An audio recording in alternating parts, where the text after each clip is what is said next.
boyunda borgu çan çıgar. Borguan çandı görgende elle kengin can çıgar. Atandın görgende borguan çandı karasa.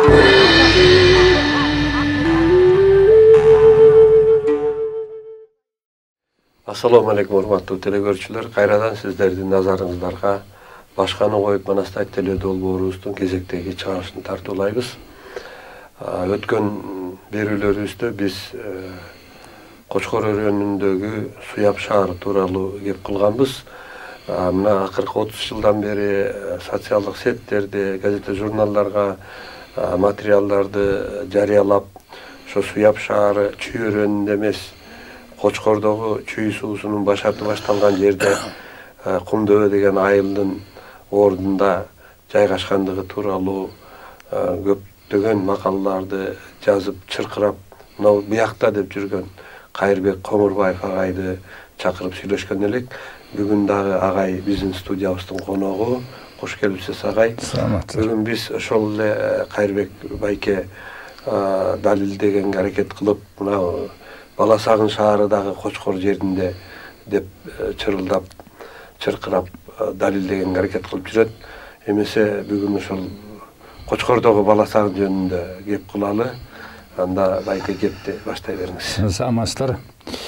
Эми мындайда мен ушул 30 жылды эмес, 45 жылдан бери ушул оюмда ушул эмне үчүн бышкан кирпичтен салынган шаарлар Кочкордо бар дагы Кыргызстандын башка аймактарында мындай шаарлар жок деген ой эсимден кетпей, ушуну изилдеп аягына чыгыш үчүн көптөгөн материалдарды карап отуруп, акыры Бала Сагын шаары Кочкордо экенин аныктап чыктым.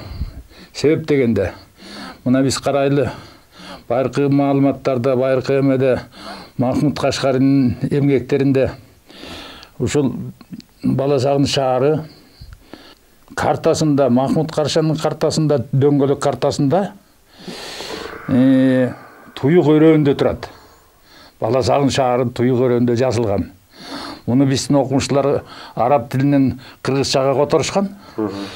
Анан ошо Бала Сагын шаары Туюк өрөөнүндө болгондон кийин Туюк өрөөнү Кочкор өрөөнү.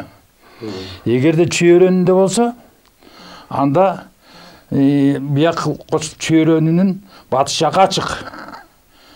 Казакстан жагы ачык. Бул тигил тоо улам бияк алыстап кетет, эме жакты көчтөй, Казакстанды көчтөй.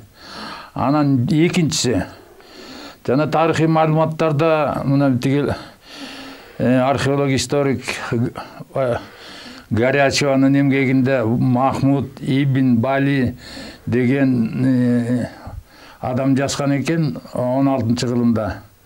Өзүнүн Бакыралы асрар, же болбосо кыргызча Сырдуу деңиз деген эмгегинде Бала Сагын шаары 270-тен ашык аркалар, кансарайлар, мунаралар, анан мечиттери бар деп жазыптыр. Анан болгондо дагы аларды баары бышкан кирпичтен курулган дейт. Ана мен бул боюнча бул чүйдөгү Буранага Бала Сагында биздин окумуштуулар эметкенден Буранага келип 2 күн жүрдүм. Бирок ал жерде ошол жанакы Бурананын мунарасынан башка дагы 3-4 бышкан кирпичтен салган мавзолей, мечит деген нерселер бар экен, кичинекей. Ошондон башка мен эчтеке таба алган жокмун. Калганы бүт эле топурак. Анан биздеги жанакы Бала Сагын деген жердин үстүндө мен өзүм 25 жыл иштедим. Ошол жерде той цехинин начальниги, андан кийин жана терини кайрыштетчү цехтин начальниги болуп, анан кээде извини болуп иштеп, анан сугатчыларга жер сугартканда эле суу жеп кеткен жарларда бүт эле иштене чыгып калчу, бышкан кирпичтен салган иштенелер чыгып калат. Эмне бул?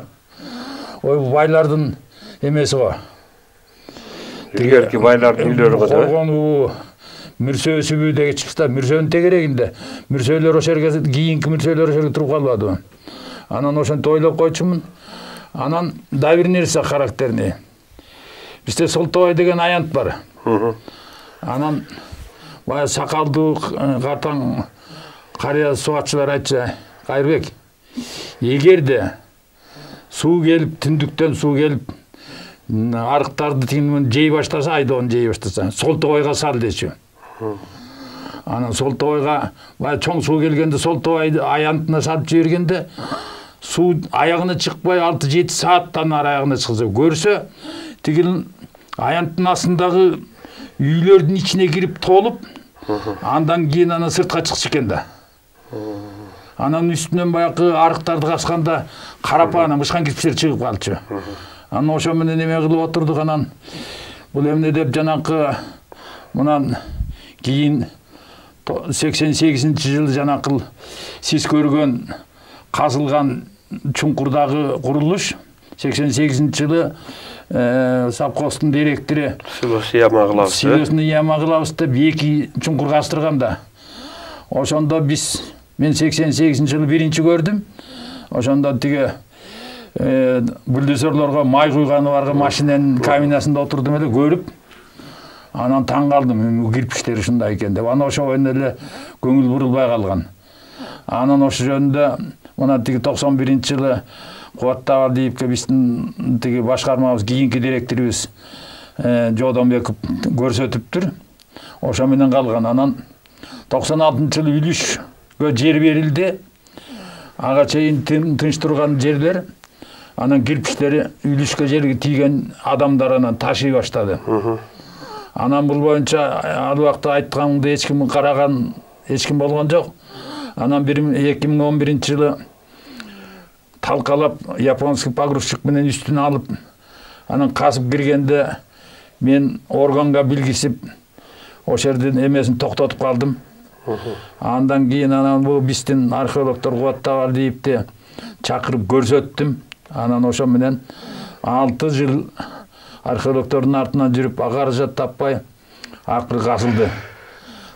Тигин түрктөр Тика коому акча берип ошо менен казылып, жана азыркы навес болуп жабылып турган жер ошол.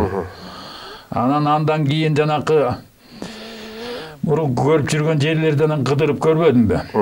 Мен мына көрүп, мына жакында эле өзүңүз көрдүңүз, 1 гектар жерди 1-12 жерин кастык го. Ошондо касканда 30 сантиметрде стеналар, бүт эле бышкан кирпичтен чыккан стеналар чыгып атат. Астын каскан жокпуз, эгер кассак стена бузулган турган. А үстү болсо тигил трактор айдап атып, кирпич майдаланып, талкаланып ошо эметип калган. Анан алдындагы кирпич аябай көп экендиги өзүңүз да көп болдуңуз. Анан эми мен апрель айында 60 гектар жерди бир күн кечке кыдырып, ошол жерден 26 жерден үйлөрдүн изин таптым. Бышкан кирпичтен салган үйлөрдүн изин. Анан 2019-жылы август айында мен Новосибирскинин Скобелев атындагы, жок, Трофимов атындагы геодезия институтунун геофизиктерин чакыргам. 21-августта келишти. Келип ошол жерде жана магнитомер, лазерный квантовый магнитомер деген аппараттар бар экен. Ошо менен где-то 2 саат кыдырдык. Калың чөптүн арасынан эметпейт экен. Анан кыдырып айтты. Магнитомер менен кирпичтерге тийгизгенде айтты. Бул жерде целый комплекс шаар бар деди. Жалаң эмеден кирпичтен салынган. Жанакы магнитомери тигил кирпичке тийгенде 18, 21, 23-тү көрсөтүп атты. А эмнече мындай көрсөтөт десем айтат. Мунун жанында дагы аномалия бар дейт да, катары менен. Анан муну жана квадратка бөлүп, күзүндө октябрда тартып берели. Же болбосо 20-жылы майда келип изилдеп берели деди. Анан карантин болуп калып токтоп калбадык го. Анан эми бул мына Бала Сагын шаарын Махмуд Кашкардын немесин жана Туй көрөндө деген менен биздин акмышлар аны тиги кабыл албай атышпайбы, чүйдө деп. Анан чүйдө дегенде мен карап көрсөм, бул жанакы 270 бышкан кирпичтен салган курулуштардын көпчүлүгү Кочкордон чыгып аткандан кийин Бала Сагын экени картада эметип атканы. Анан жанакы араб астрономдору Авилведа Муджемин башы дегендердин айтуусу боюнча тигил экөө бир жерде болуп атпайбы, суяп менен бала чагым бир жерде болуп атат да. Жанаша болуп атат да. Жанаша болуп атат. Анан мындан башка дагы тиги эменин Кытайдын дагы кыргыз тарыхчы Анбар Байтурдун эмгегинде кыргыз тарыхын лекциялар деген эмгегинин 24-бетинде, анан кийин Гумилевдун, мына Лев Гумилевдун эмгегинде «Трилистник птичного полета» деген эмесинде, макаласында турат. Ысык көлдүн батышында ошол жерде бала чагың шаары бар деп. Ысык көлдүн батышы деп эметкенде бул Токмок деле, Бурана деле Ысык көлдүн батышы болуп атат да. Ооба, батышы болуп атат. Анан дагы бир нерсе бар да. Бул Ысык көлдүн батышында эметкендиги жөнүндө тигил расстояниясын көрсөтүп атпайбы? Биринчи дегенде Суяпка келердин алдында бала чагыңга келдик дейт Кытайдын эмесинде, дагы бир кийинки изилдөө үстүндө. Андан кийин Суяпка келдик дейт. Мана бул эме шаар, өзү шаар. Тигил о жерде менде мындай жашкамын. Ошол эменин баарын эме кылып, азыр мен эме кылып берейин. О жерде шаарды мындай деп атат да. Тиги Россиянын Элдостогу университетинин Вестник журналына Улдар Исабекова деген жазып атат. Мындай дейт да: Карлугский племена разместили семиречье. Вдоль Иртыша, перевалив через Тарбагатайскую гору, двинулись далеко на запад к югу от Исыккуля. От Нарына до Чу, дейт. Они, племена Аргус, заселяли земли между Испичавом и Баласагуном, земли вдоль течения реки Талас и Чу. Течение реки Талас и Чунун жээктеринде болуп атат да. Эми ушул жерде мындай деген эме бар экен. Бул Исабекова жазган боюнча Иби холму, песчаный холм дейт да. Же болбосо кум Иби. Кумдөбө. Кумдөбө. Отсюда название города Аргу. Ибикант. Дөбөдөгү шаар. Кумдөбөдөгү шаар деп атат да. Бул жерде Ордо, ставка близ Баласагуна, поэтому Баласагун тоже называется Гусь-Ордо. Ошондо мындай чечмелегенде Баласагун шаары Исабекованын жазган эмгеги боюнча Кумдөбө, песчаный холм, же болбосо Кумкент, же Кумдөбөдөгү шаар дегени, же дөбөдөгү Аргу шаар деп чечмелегени биздин ошол Кумдөбөгө туура келип атат да. Анан бул жерде мен ошол жана кум жөнүндө айтайын да. Илгери биз бала кезде ошол жерде айылдын аягында кум дөбө чий баскан кум дөбөлөр бар эле да. Бир мындай кандай десем, түндүктөн түштүктү көздөй бир 2 километрден ашык. Анан мындай бир 300-400 метр. Анан ошонун тегерегинде кызылча, анан жүгөрү айдап, анан мектептеги балдарга эмгек эс алуу лагери деп ошону ототуп ошону бактырчу эле. Анан биз жармабызды, айраныбызды, наныбызды алып кетменин үстү көтөрүп ошо барып, анан түшкө эс алуу давай чийдин арасына кирип кетчү элек. Анан бир күнү балдар менен кумдөбө дейт, кел казып көрөлү деп казсак, кадимкидей эле чөлдөгүдөй кум чогулган жер экен да. Анан ошондун окшош болуп атат да ошол. Дагы кандай эмелер бар, тиги аргументтер? Анан эми мындай карап келгенде кыргыз каганатынын борборлору дебей биздин тарыхчыларда батыш түрк каганатынын борбору, чыгыш түрк каганатынын борбору деген менен ал жерден табылган мына өзүңүз көрдүңүз музейдеги артефактлар, бүт кыргыз элине мүнөстүү орнаменттер, оюлар, жанакыдай тигил чырактын бетинен эметилген оюлар бүт баары кыргыздык болуп атпайбы? Значит, кыргыздын эмеси ошол жерге экени билинип атат. Анан мен бул чүйдөгү шаарларды карап көрдүм. Булар шаарлар суу менен камсыз кылынган шаарлар эмес. Бул жанакы Судан мындай окчунураак алыс болуп атат да. Мисалы үчүн Бурана 16 километр, Суя Акбешим 18 километр алыс. Значит, улар чеп, анан борбор болууга ылайыгы жок. Анан жанакы да бир нерсе бар да. Тегил 47 миң киши Баласагын шаарында согушуп, 47 миң киши каза болгон деп айтылат да. Анан бул өрөөндө эмес, Кочкор өрөөндө болгондугу, жана биздин кээ бир дөбөлөрдө ушунчалык мүрзө көп да. Кээ бир жерде жанакы братский могила деп катар тизип туруп, көмүп, үстүн акташ менен жаап койгон жерлер бар. Мен илгери жана силосный ямаларды казып эметкенде ошондой сөөктөрдү да көргөм да. Анан өзү негизи муну Баласагынды биз баягы Бурана деп көрүп калганбыз да. Бурана Баласагын шаары болгон деп.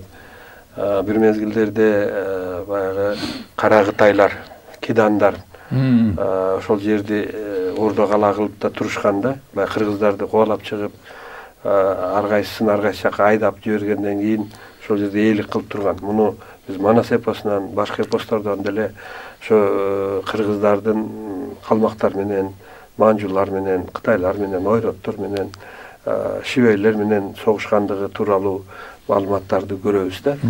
Ошондой эле Суяп демекчи, Суяпта Кытай элинин белгилүү акыны катары бүгүн биз кабыл алган Либо деп жүрөт. Либо Кытайлар Либай дейт.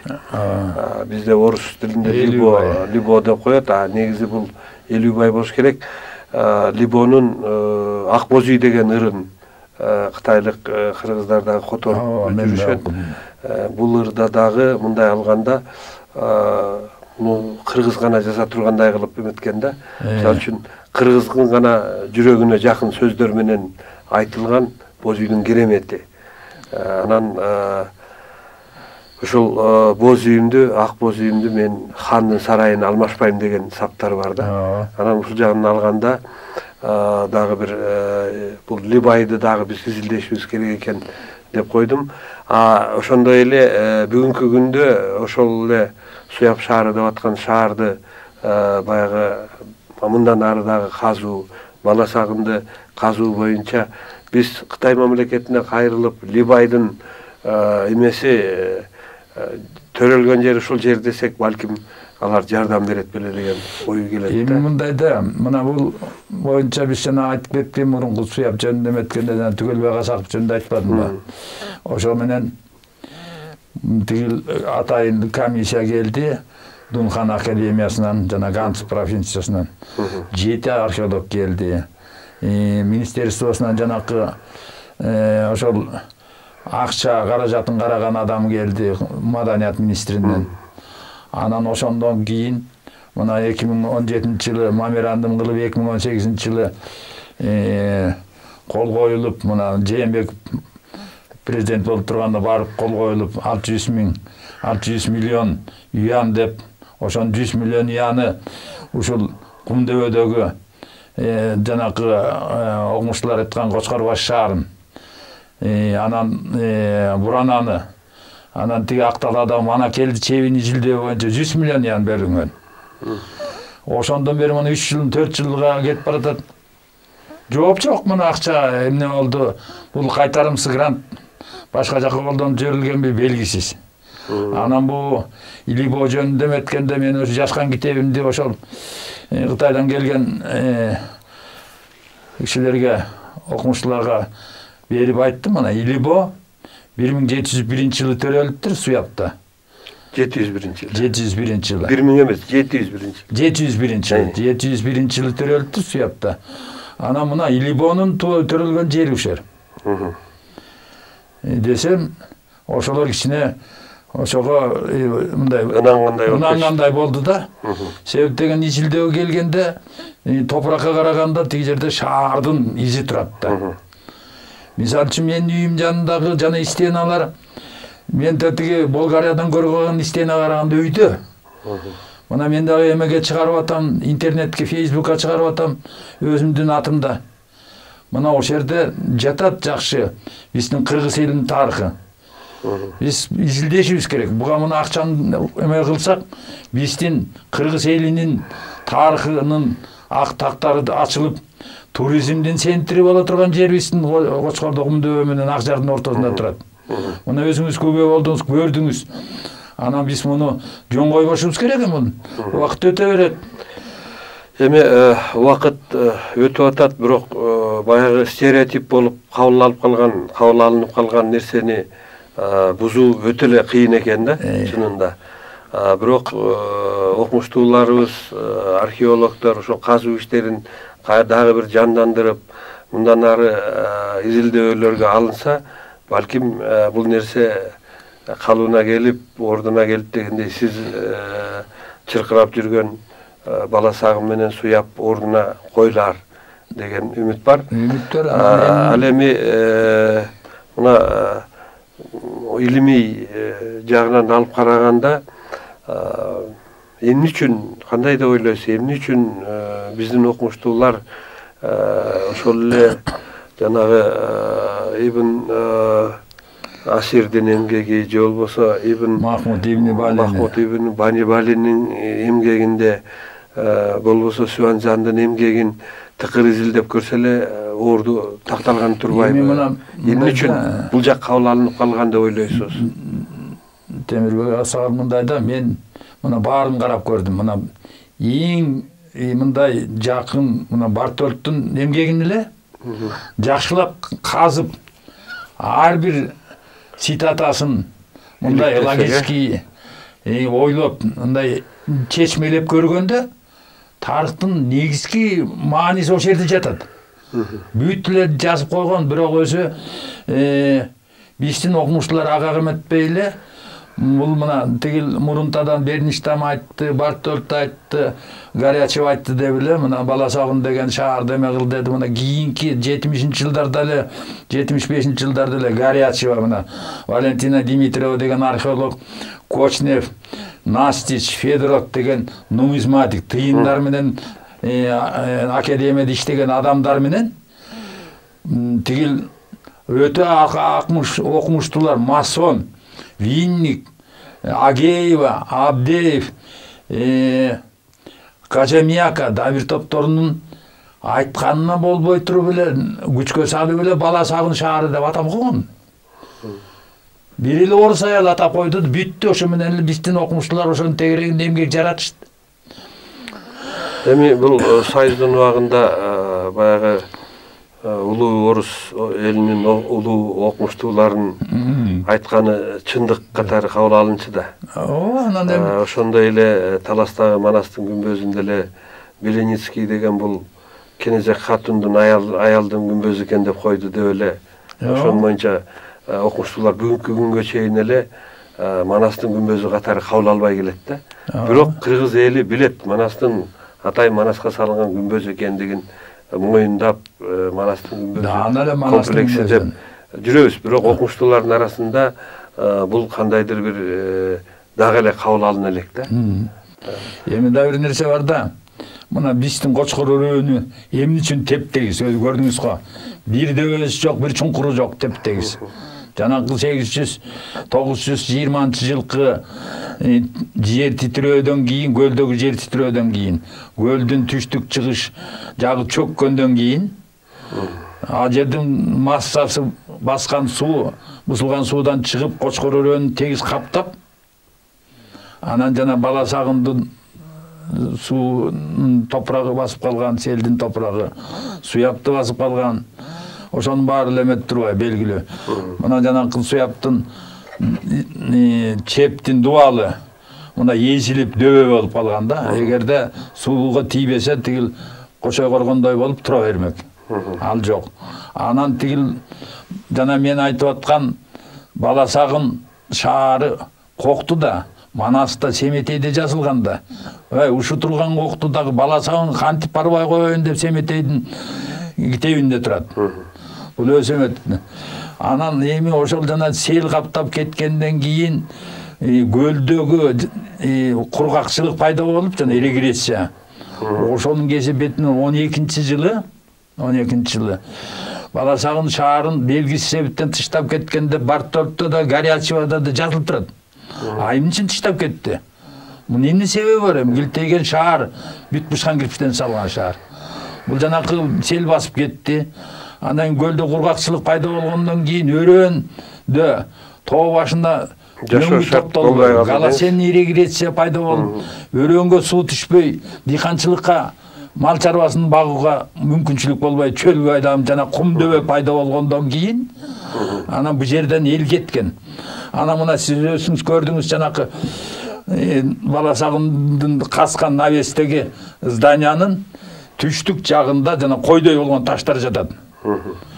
Ошол койдой болгон таштар мынан Оттавалдиевке рахмат, ошол казып атканда четинен алып казып эми чыгарганда жана койдой таштар ар жагы арка кире бериш эшигин биринчи эшикти эме менен момунда жоон жыгачтар менен тизип туруп, анан болгон 4 метр бийиктикке чейинки чуңкур тепкичти толук койдой таштар менен толтуруп анан кетишкен да.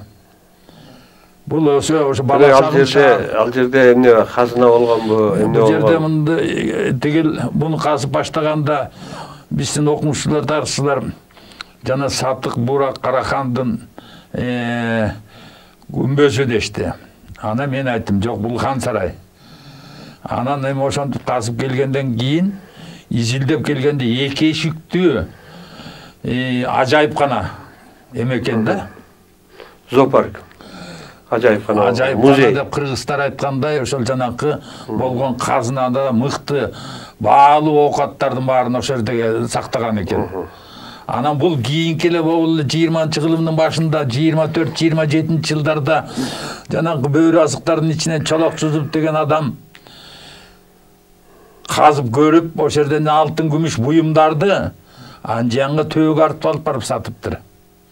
Анан биринчи алып барганда кичине пул алып келип, анан экинчисинде барганда ал жердеги сарттар анан алдатып жиберип, ошо менен кайра келип, ошол чуңкурдан табылган сымапты ичип, токмокко барып денеси тешилип өлүптүр. Сымап эси ууда. Ооба. Анан бул жана чуңкурдагы өзүңүз көргөн 4 ящик, бул тигил Сатык Бурак Карахандын мавзолейдеги тигил склеп, жолсо тигил табыт турган жери дейин десек кичинекей. Мунун үстү тактай менен жабылган. Анан бул жерде ошону кут сактаган деген. Эмне кутту жана сымапты сактаганбы, же болбосо бир баалуу сөөк сакталганбы, ошо белгисиз да кут сактаган куту. Азыр бирок ошол эмени казганда Кыргыз-Түрк Манас университетинин студенттери менен мугалимдери казды да. Анан ошол кутунун ичинен эчтеке чыккан жокпу? Адамдын сөөгү же бир нерсе? Адамдын сөөгү чыкты, мындай болду. Биринчи казып атканда где-то 1,5 метрден бир эле 14-15 жашар баланын бажалыс башы чыкты. Андан кийин дагы жерине тигил основанияның полуна чейин жеткиче да 1,5 метр калганда да бир кишинин сөөгү чыкты. Анын бер жагынан да бир кишинин сөөгү чыкты. Бирок үстүнкү топуракта да баягы сел менен агып кирген топуракта жатат.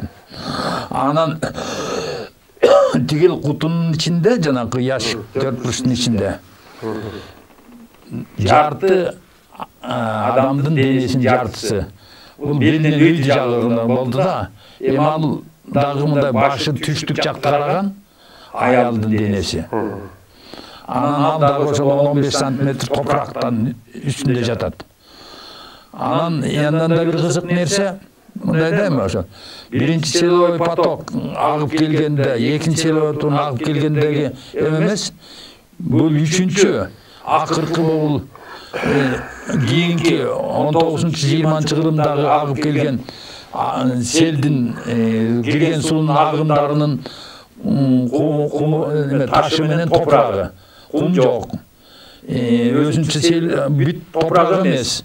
Жалаң гана таш менен топурак түшкөн үстүнөн. Ошону казып алышты да. Анан значит бул кийинки ачылган эме болуп атат да. Бирок бүгүнкү күндө биздин кыргыз баягы илимпоздорубуз ДНКны апрель эте албайбыз да, бул же Россияга кайрылышыбыз керек, же Америкага кайрылышыбыз керек. Түрктөрдө деле менимче ДНК маселесин чечүү проблема болсо керек деп ойлойм. Анан ошол адамдардын ДНКсы текшерилсе, ким экен, улуту кайсы группага таандык, ошонун баарын тактап койсо болот. Болот эле да, болот. Анан эми ошол жана сиз бала сагын деп баягы далилдеген аракет кылып аткан жерди бүгүнкү Акжар деген айылдын алды болуп атпайбы? Анан ошол жерден чыккан буюмдар бүгүн кайда кетти? Археологдор казганда да буюмдарды табышты да. Андан ичинен табылган эменин толугу эле Кыргыз Түркманас университетинин музейинде турат. А жерден мындай эме чыкты, 12 нефритовый тарелка чыкты. Ал толугу менен турат. Сервис экен өзүнчө. Сервис ооба.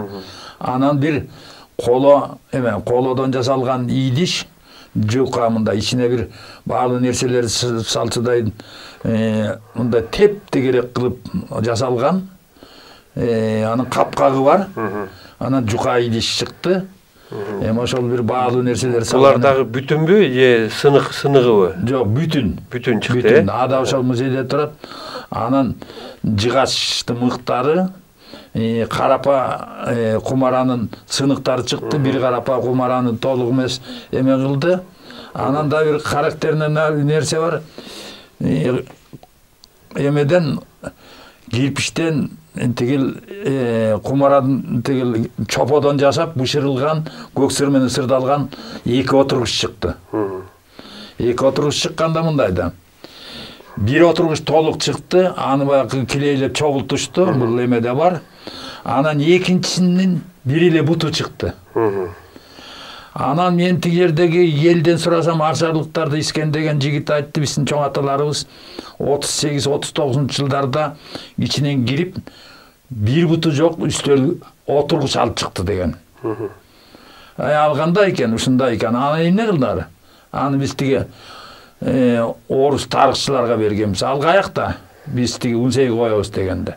Анан мен ошо жөнүндө эметкенден кийин бул Кыргыз тандын музейинин ичине кирип көрдүм да. Анда ремонт болду эле кеси. Аны көргөн жокмун. Анан анын ичинен чыккан материалдар жанакы ичин кооздогон мында бурчтарынан плинтустарын эметкен гипсовый желский тигил эмеден ар түрлүү жана эмне материал биз эмеде коебуз. Гипс, анан дагы алибастер менен кооздоп жасалган ошол бурчтарда эметилген материалдардын сыныктары чыгып атат. В общем, ал жерде мындайча айтканда адамдын сөөгү эмес, ал жерде жанакы баалуу буюмдарды сактагандыгы жөнүндө. Ошо жөнүндө жанакы мына бу бизде Элебай Тургунбаев дегендин жазган эмесинде бар. Балык оосунун санжырасында 2 эшиктүү ажайыпкана.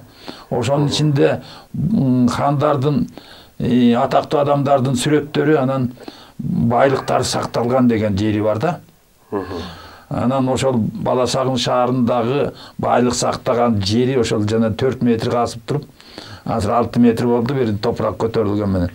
Ошонун ичинде сакташса керек. Анан барынан кызыгы ошол казылган имараттын полу дагы кафелденген болуп атат, Мына ошолдо болот да. Эгерде мирчөө болсондой болбойт эле. Мен бул боюнча көп материалдарды карап көрдүм. Жана Беленискийдикин, Хмельницкийдикин, бул тигил Түркменстандагы жана археологиялык казуулардан чыккан курулуштарды, Тажикстандан чыккан курулуштарды, Өзбекстандан чыккан курулуштарды карап көрдүм.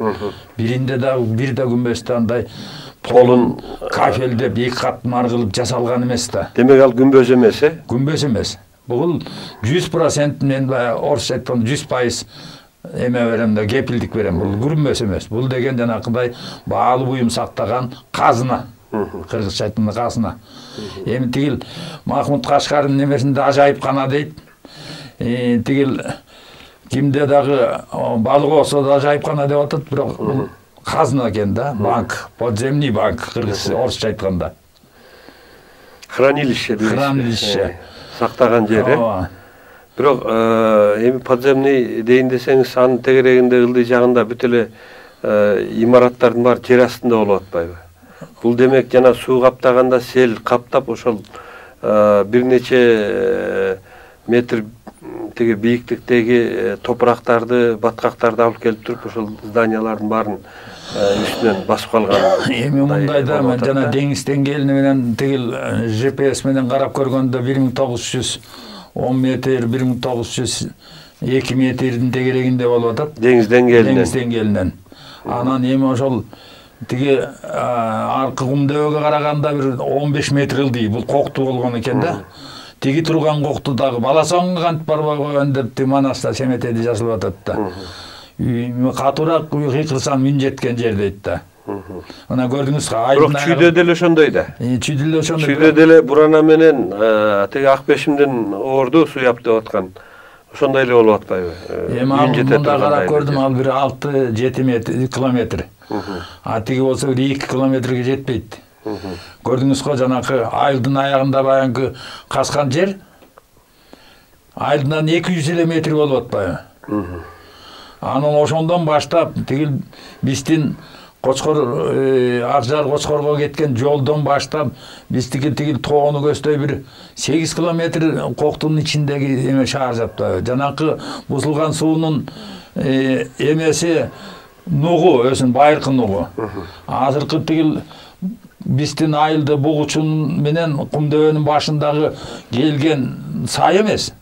Була дегенде ошол тигил Шамшыдан Сарыласастан агыпкан суу түз түндүк чыгышты көздөй агып, анан кайра ошо Баласагынын ортосу менен Акжар менен Акжардын башындагы жана Саска түз куйган дарыя экен да. Ошо нуктары, байыркы нуктары бар өйдү жакта. Ошон калган жерлер бар. Бул эмне деген мындай нугу калып калган деп жана кийин жар болуп эметкен жерлердеги арыктарды да бир тизилдеп көрдүм да. Эми сиз баягы изилдегенде күрөк алып чукулап көрүп, анан ошол жерде кирпич бар экен, дубал бар экен деп атасыз да. Эми ушуну биздин илимпоздор, Улуттук илимдер академиясы, баягы университет окуу жайлардагы археологиялык факультеттер бар да. Ошолордун мугалимдери менен, илимпоздор менен биргеликте бир келечекте казайын деген ой бар да, Ошого да токтола кетсеңиз.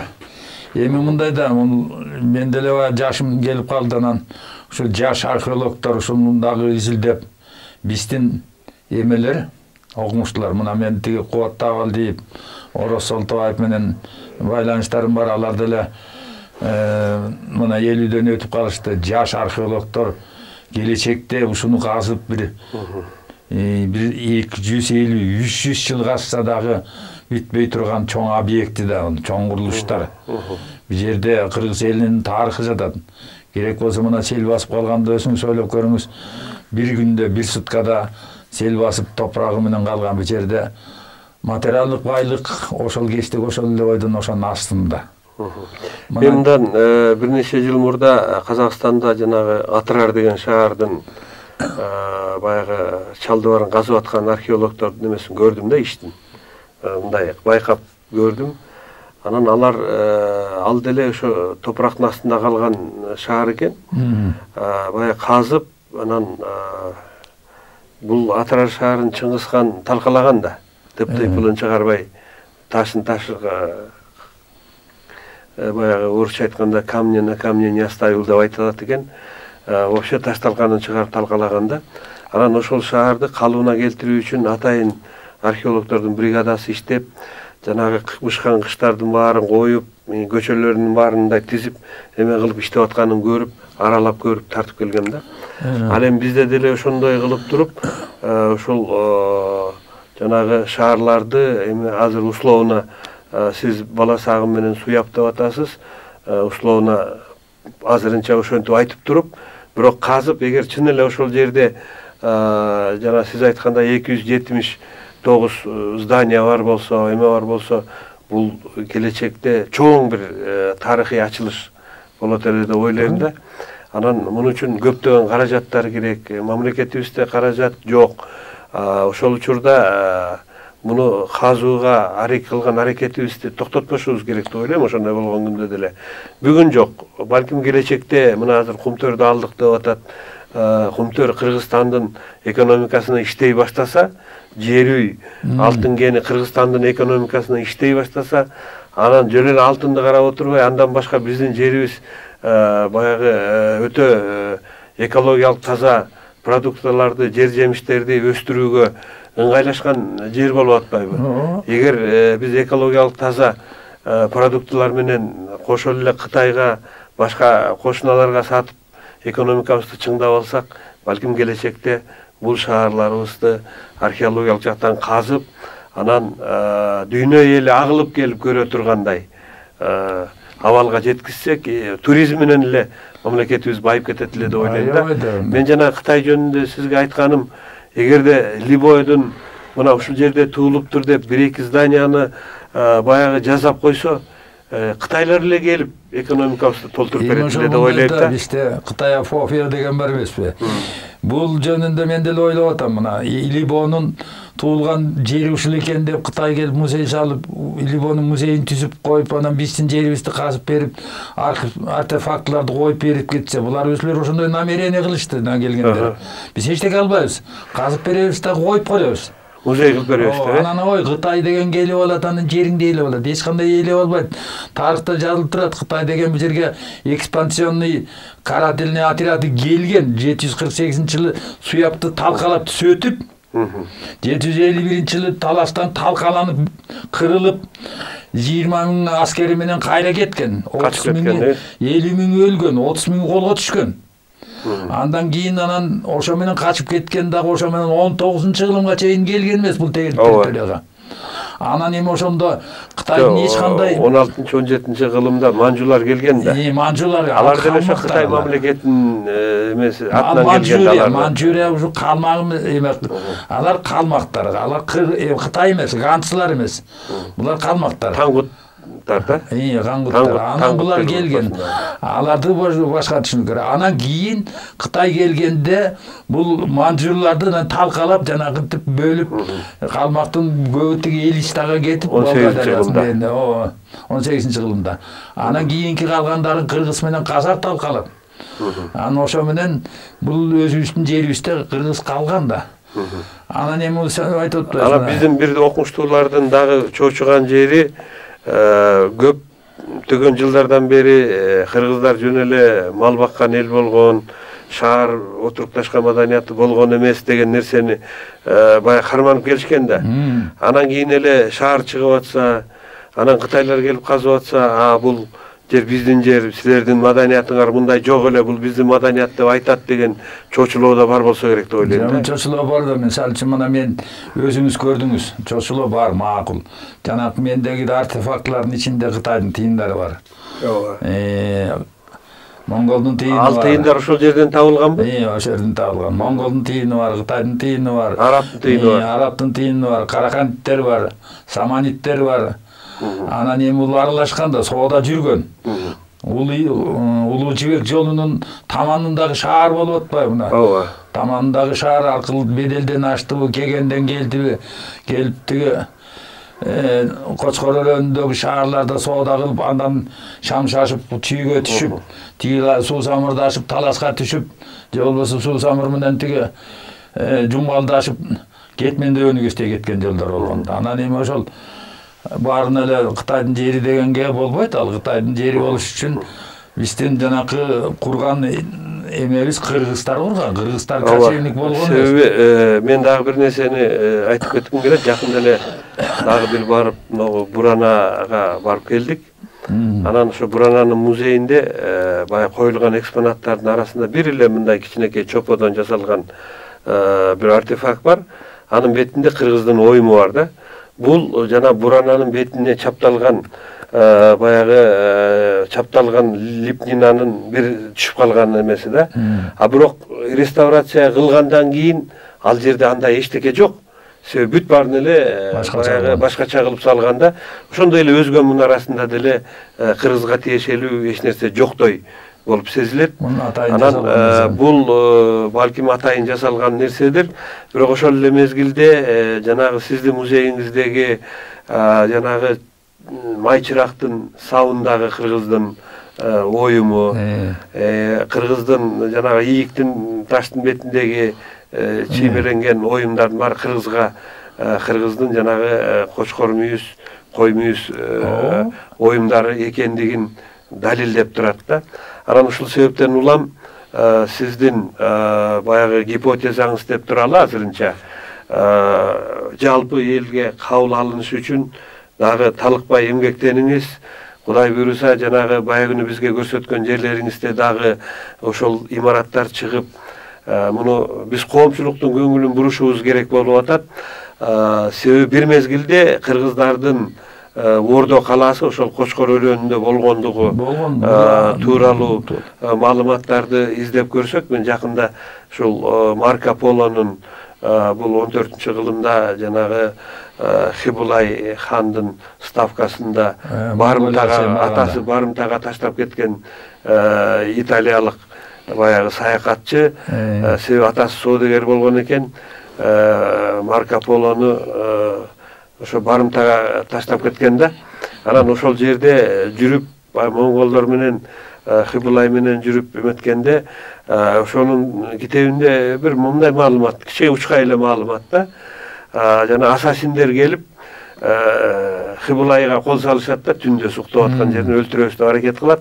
Бирок ал ассасиндерди 4-5 ассасин жанагы наемниктерди жок кылышат да. Анан булар ассасиндер экен, булардын кандай тиешебиз бар, эмне үчүн булар жок кылганы келди деген суроону коюшат да. Анан муну бирөө заказ берди, силер барып билгиле десе, ошондо Марко Поло айтат да, биз Европадан ушул жака келатканда Кочкор деген жерден ассасиндерди жолуктурдук элек, ассасиндердин уюгу Кочкордо экен деп атат да. Анан ошол жагынан алганда дагы эгерде чоң шаарларда жанагындай уюшкан топтор илгери деле болгон, бүгүн деле бар да. Уюшкан жанагы криминалдык топтор дейбизби, балким эмелер. Анан ушуну окуп дагы мен таң калып койдум. Демек ушул Кочкор өрөөнү чоң баягы шаарлар болгон. Буга далил катары байыркы мүрзөлөрдүн көптүгү дагы бирден бир далил катары карасак болот. Эми мен ойлойм, бизде сиз менен биздин маегибизди көрүп аткан биздин телекөрөрмандар, ошол эле археология жаатында эмгектенип жүргөн замандаштарыбыз, аракеттенип жүргөн жаштарыбыз, ошол эле жаш жеткинчектер, келечекте археолог болом дегендер кызыкса, ошол мынакей сиздин пока ден соолугуңуз бар кезде сиз менен жолугуп, ошол жерлерди көрүп алып, эме кылып аракет кылса, бул келечекте кыргыздын тарыхындагы баягы актактарды ордуна коюуда чоң иш болот эле. Сизге чың ден соолук каалайбыз, Кайырбек байке. Узак өмүр жашаңыз. Кыргыз элинин, кыргыз мамлекетинин тарыхын далилдөөгө болгон аракетиңиздерге Кудай Таалам өзү береке берсин. Урматтуу телекөрүүчүлөр, бүгүнкү биздин маектешибиз Кочкор жериндеги Кумдөбө деген айылдын тургуну Кайырбек Коңурбаев агай болду. Биз бүгүн Кайырбек агайдын бала сагын шаары Чүйдө эмес Кочкордо деп жазып жүргөн, кан какшап жүргөн ушул теманы көтөрүп жүргөн боюнча кеп кылдык. Ушуну менен бүгүнкү берүүбүз соңуна чыкты. Кийинки көрсөтүүлөрүбүздө жолукканга чейин аман туруңуздар.